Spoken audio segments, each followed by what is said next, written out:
Experian's latest data breach industry forecast warns of a surge in cyber attacks targeting AI-powered systems in 2025. Hackers are increasingly exploiting AI to launch sophisticated phishing attacks, create malware, and even impersonate individuals.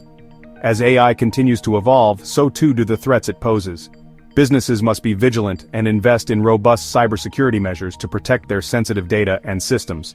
It's crucial to stay informed about the latest cyber threats and adopt a proactive approach to cybersecurity.